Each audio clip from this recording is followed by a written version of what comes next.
민수기 15장 22절입니다. 22절부터 마지막 절까지. 오늘 본문은 22절부터 31절까지 두 종류의 죄를 이야기를 하죠. 22절로 29절은 부지 중에 짓는 죄, 그리고 30절로 31절은 고의로 짓는 죄, 그리고 32절부터 36절은 짐짓 짓는 죄의 예로 안식일을 범한 자의 이야기가 나와요. 그리고 37절부터 마지막 절까지는 좀 이상한 요구를 하시는 그런 내용이 나오죠. 그래서 이렇게 네 문단으로 나눌 수가 있고, 조금 더 이렇게 좁히면 셋으로, 고의로 부지 중에 짓는 죄가 29절까지, 30절부터 36절이 고의로 짓는 죄, 그 다음에 마지막 세 번째 문단, 이렇게 나눌 수도 있고 그렇습니다. 먼저 22절로 29절 부지 중의 죄에 대한 이야기가 나옵니다. 이 부지 중에 짓는 죄는 또 둘로 나눠져요. 22절로 26절은 회중의 부지 중의 죄를 이야기를 합니다. 회중 가운데 있는. 그 다음에 27절로 29절은 한 사람이 부지 중에 짓는 죄에 대한 이야기입니다. 그러니까 회중과 개인 이렇게 나누어진다라고 할 수 있어요. 우리는 이제 이 본문을 한 절 한 절 해석하면서 읽을 필요까지는 없을 것 같아요. 왜냐하면 비슷한 이야기가 계속 반복되니까. 여기서의 핵심은 부지 중에 짓는 죄입니다. 그것이 회중과 개인으로 나눠진다, 그런 이야기예요. 이 본문을 통해서 우리가 알 수 있는 것은 이런 거죠. 하나님은 어떤 분이시냐? 하나님은 이스라엘, 그리고 이걸 읽는 우리죠. 우리의 이 연약함과 실수, 부지 중에 짓는다는 것은 모르고 짓는 거니까 이게 실수이고 연약함이죠. 이 연약하고 실수하며 허물이 있는 그런 존재라는 것을 알고 계십니다. 그래서 완벽을 요구하는 것이 아니라 하나님을 의지하기를 원하는 겁니다. 성경을 가지고 완벽을 이야기하는 분들이 가끔 있어요. 완벽한 어떤 죄사함, 또는 완벽한 어떤 것을 이야기를 하는. 근데 이 완벽한 것을 이야기를 하는 사람들도 사실은 실수도 하고 그래요. 허물이 있고 또는 연약하고. 그래서 하나님은 그런 인간을 알고 계시는 거예요, 지금. 그래서 실수했을 때, 연약하여서 잘못했을 때는 어떻게 해야 되느냐 하는 이야기를 지금 구약적으로 하는데, 신약으로 말하면 그러면 실수했다 또는 내가 잘못했다라는 것을 고백하고 용서받기를 원한다는 거죠. 그러면 속죄받는 방법을 이야기를 하는데, 지금 제사와 제물을 드리는 것을 지금 이야기를 해요. 이 제사와 제물 드리는 이것은 결국 신약에 가면은 예수 그리스도께서 십자가에서 성취하신 겁니다. 그래서 히브리서 10장이나 히브리서 8장을 보면 그 이야기를 해요. 예수님이 어떻게 구약에 드리는 제사와 제물보다 더 온전한 제물을 자기 몸으로 드려서 우리 죄를 사하셨는가 하는 이야기를 계속 반복해서 말하는 것이 히브리서 8장, 9장, 10장 이야기입니다. 그러니까 예수님은 지금도 죄인들의 희망인 거죠. 안전장치인 거죠. 그래서 시편 12편 5절을 보면 안전지대라는 말이 나와요. 우리의 안전지대가 누구냐, 뭐냐 할 때 그 안전지대는 결국 구약식으로 말하면 하나님이죠. 신약으로 말하면 육신을 입고 오신 하나님 예수 그리스도죠. 이것을 아는 것이 은혜예요. 우리의 연약함을 알고 그 연약하여서 범하는 실수와 잘못들을 속죄받을 수 있는 길을 열어주시고, 그러니까 구약의 하나님도 빡빡한 분이 아니었다 하는 것을 보여주는 거죠. 그래서 우리는 나의 허물과 나의 잘못과 죄가 드러나면 핑계하면 안 됩니다. 이 핑계하고 합리화시키면 속죄받을 길이 없는 거잖아요. 핑계하고 합리화하기보다는 자기 변호를 하려고 하기보다는 나를 변호해 주시는 예수님을 붙들어야 되는 겁니다. 우리는 나를 변호할 자격이 없어요. 왜? 죄인이 죄인을 어떻게 변호를 해요? 죄 없으신 의로우신 예수님이 우리를 변호할 자격을 가진 유일한 분인 거죠. 이것은 26절 보면은 이스라엘 자손의 온 회중과 그들 중에 거류하는 타국인도 사함을 받을 것은 온 백성이 부지 중에 범죄하였습니다. 그러니까 이 사죄는 이스라엘뿐만 아니라 이스라엘 중에 거하는 타국인, 즉 이방인들도 다 동일하다. 유대인, 이방인 할 것 없이 다 사죄는 똑같다는 것을 지금 이야기하고 있는 겁니다. 하나님의 원리, 하나님의 법, 하나님의 정신은 모든 인간에게 동일합니다. 그런 면에서 평등인 거죠. 그리고 이제 30절, 31절은 고의로 짓는 죄예요. 부지중의 죄에 대해서는 길게 이야기를 했는데 고의로 짓는 죄는 짧게 말하죠. 왜냐하면 고의로 짓는 죄는 이것저것 말할 것이 없는 거예요. 이 고의성이 있다 그러면은 뭐 그거는 어떤 그 당연한 뭐가 한 가지밖에 없는 거죠. 고의로 짓는 죄. 그걸 범하면 그거는 여호와를 비방하는 자다라고 30절은 그렇게 이야기를 해요. 여호와를 비방한다 하는 것은 하나님과 하나님의 말씀을 무시한다라는 거죠. 뭐 하나님을 막 비방하고 돌아다닌다가 아니라 하나님을 없는 자 취급을 하고 하나님의 말씀을 가치 없다라고 여기는 사람은 그것 자체가 하나님을 비방하는 거예요. 하나님의 명령을 말씀과 명령을 멸시하는 거죠. 그게 31절이죠. 그런 사람은 여호와의 말씀을 멸시하고 그 명령을 파괴하였은즉, 이게 고의로 그런 거예요. 실수가 아니라. 그러면 어떻게 하느냐? 이 사람들은 백성 중에서 끊어낸다. 말하자면 언약 백성, 즉 구원받은 자가 아니다 라고 선언하는 거예요. 이들에게는 기회를 안 주느냐? 지금 이 본문에서는 기회를 이야기하지 않아요.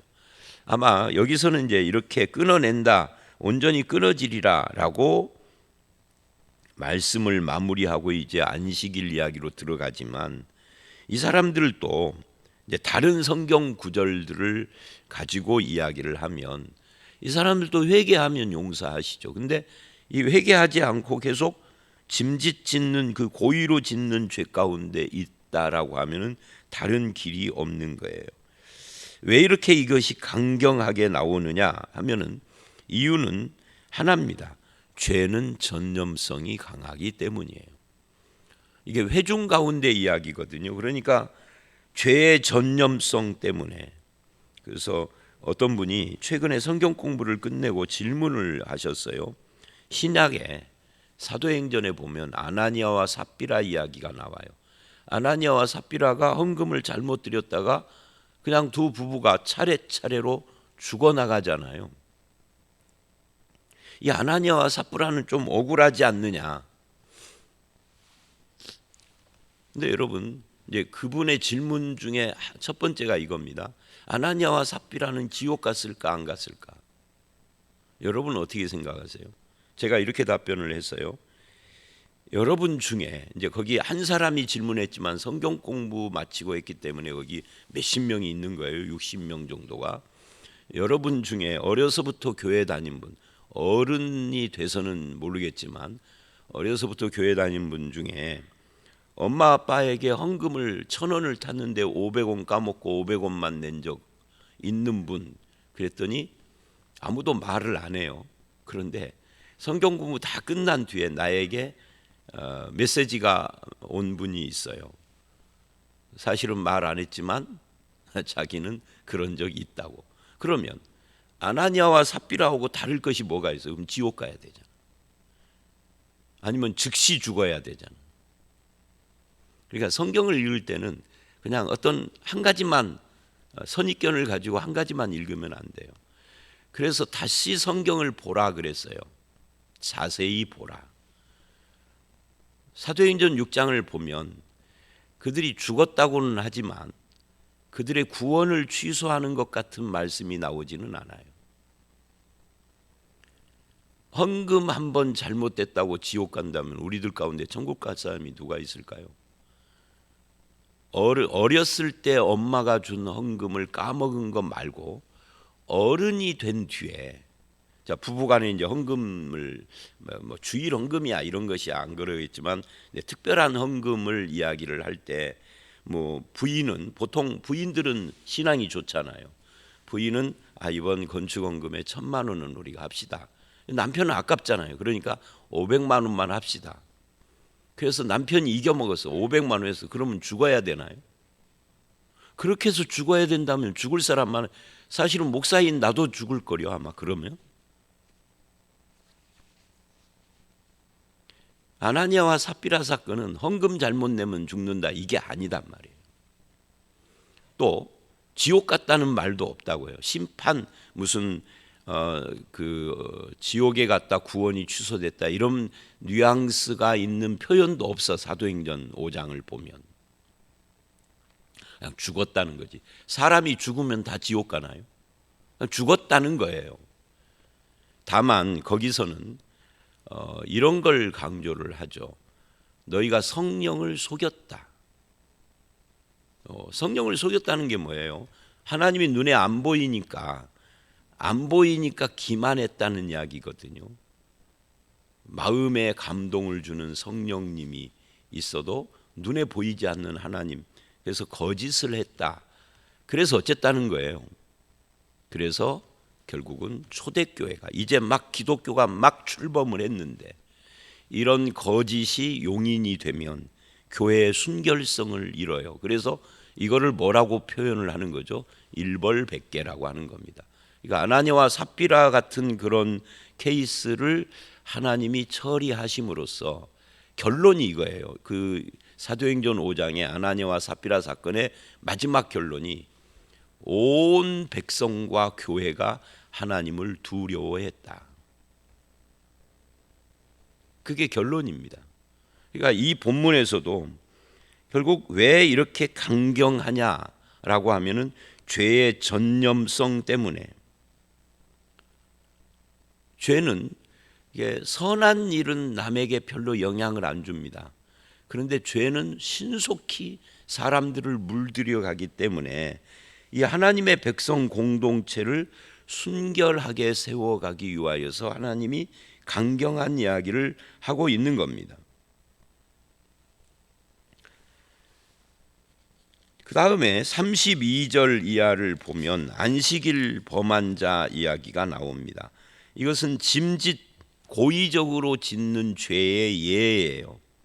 안식일에 나무를 한 사람을 심판하시는 하나님입니다. 그런데 여기에 보면은 이제 안식일에 나무를 하다가 발견됐는데 끌어왔는데 어떻게 처치할지 지시를 받지 못한 상태에 두었더니 돌로 치라. 그러니까 안식일을 지켜야 된다는 걸 모르고 안식일을 범한 것이 아닌 거예요. 그러면 이런 사람들 그냥 내버려 두고 야 다음부터는 조심해 라고 하면 금방 아까 말한 것처럼 하나님의 백성들의 공동체이니 이스라엘 전체를 안식일을 무시하는 풍토로 전념시켜 버린다는 거죠. 그래서 이런 경우에는 확실하게 해서 이 한 번의 사건으로 십계명에서 안식일을 지키라고 한 그것이 이렇게 엄중한 말씀이었구나라고 깨닫게 되죠. 그래서 이후로는 안식일을 범해서 돌로 친 케이스가 안 나옵니다. 이게 이제 엄중한 하나의 시범 케이스가 된 거죠. 자, 그런데 오늘날 안식일은 이제 여기서 그렇게 이야기를 해봐야 돼요. 오늘날 안식일. 오늘날은 안식일이 없어요. 오늘날은 뭐가 있죠? 주일이 있죠. 주일하고 안식일은 다른 거예요. 안식일은 토요일입니다. 주일은 일요일입니다. 안식 후 첫날. 안식일을 지키는 이유는 뭐죠? 하나님의 안식에 참여하는 것을 상징하는 겁니다. 그것이 십계명의 율법으로 주어진 거죠. 십계명의 율법은 출애굽기를 할 때 설교를 계속 반복적으로 했던 것처럼 하나님과 시내산에서 언약을 맺은 자에게 주신 거예요. 이 시내산 언약의 핵심이 뭐죠? 간단하게 이야기를 하면 결혼입니다. 하나님과 이스라엘의 결혼. 그래서 하나님의 신부가 된 이스라엘은 이렇게 살아야 된다 하고 준 것이 십계명이에요. 그리고 그 십계명을 풀어서 쓴 것이 율례들이죠. 613개. 그러니까 무슨 말이냐면 십계명을 지켜서 구원받는 것이 아니라 구원받았으니까 십계명을 지켜라 하는 이야기예요. 근데 구원받은 사람이라고 하는데 계명을 무시하고 살아. 그럼 그 사람 구원받은 사람이라고 할 수가 없는 거죠. 그 계명 중에 하나가 안식일이라는 거죠. 그래서 이 안식일은 하나님의 안식에 참여하는 것이 근본 정신입니다. 하나님의 안식에 참여한다. 이게 뭐예요? 신약으로 말하면 구원입니다. 하나님의 안식에 참여하는 삶을 통해서 일주일에 한 번씩 하나님과 나와의 관계를 점검하는 거예요. 근데 예수님이 오셨어요. 예수님은 안식일의 주인이시라고 스스로 선포를 해요. 안식일의 주인이다 하시면서 안식일을 계속 어기시는 거예요. 안식일 날 계속 병자를 고치고, 이 병자가 안식일이 아니면 곧 죽어가는 사람도 아닌데, 안식일 날 안 지키고 그 다음 날 안식일 날을 지키고 그 다음 날 치료를 해줘도 상관없는 사람들이 대부분이었어요. 그런데도 일부러 안식일 날, 예를 들면 베데스다 연못가에 요한복음 5장 예수님이 안식일 날 찾아가셔요. 그리고 가만히 누워있는 사람에게 너 안 낫고 싶어? 너 뭐 원해? 하고 물어본 다음에 고쳐주셔요. 그것 때문에 시비가 붙어 안식일을 어겼다고. 아니, 그 누워있는 사람이 예수님 안식일 날 좀 오셔서 고쳐주세요 한 것도 아니에요. 그냥 아무것도 모르고 누워있는 사람을 안식일 날 예수님이 일부러 찾아가신 거예요. 예수님은 안식일의 주인이라고 하시면서 안식일을 계속 어기는 겁니다. 그래서 계속 바리새인들이나 유대인들과 시비가 붙어요. 그러면서 뭐라고 하시냐면 요한복음 5장 17절에 하나님이 지금까지 일하시니 나도 일한다 그래요.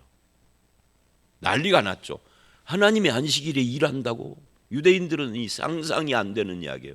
하나님도 안식일은 쉬셔야지. 어디에? 창세기 2장 1절로 3절에 보니까. 근데 여러분 생각을 해보세요. 이거 다 우리 교회에서 설교 시간에 다 했던 이야기들입니다. 하나님이 안식일을 쉬신다면 어떤 일이 일어날까요? 지구가 박살나겠죠. 아니, 지구만 박살나겠어요? 우주가 깨지겠지. 여러분, 이 세상과 우주 만물이 지금도 운행되고 지탱되고 유지되는 것은 무엇 때문이죠? 하나님이 일하시기 때문이에요. 그거를 히브리서가 이야기를 해요. 예수 그리스도가 만물의 창시자일 뿐만 아니라 만물을 붙들고 계시는 분이에요. 붙들고 있다라는 운행한다는 거예요. 언제도, 안식일 날도 주일날도. 주일날은 하나님이 올 수도 하신다. 그러면 여러분 교회 오실 때 주의하셔야 돼요. 막 난리가 날 거예요. 사건 사고에. 교회 오다가 죽는 사람이 반은 될지도 몰라. 하나님이 주일날 일하지 않는다면. 예수님이 그 말을 한 겁니다. 하나님은 안식일 날도 일하시니 나도 일한다. 안식일이라는 건 일하지 말라고 주신 것이 아니라 하나님 품에서 안식을 누리라고 주신 거예요. 그리고는 십자가에서 우리가 안식을 누리지 못하는 죄를 처리하셨어. 그런 다음에 3일 만에 일요일 날 부활하셨어요. 안식 후 첫날. 그래서 우리는 그날을 주일이라고 부르는 거예요. 왜? 부활하신 날이라. 이 부활은 십자가의 완성이죠. 십자가는 안식을 성취하셨고 십자가의 완성은 부활이고, 그래서 주일날 모이는 거예요.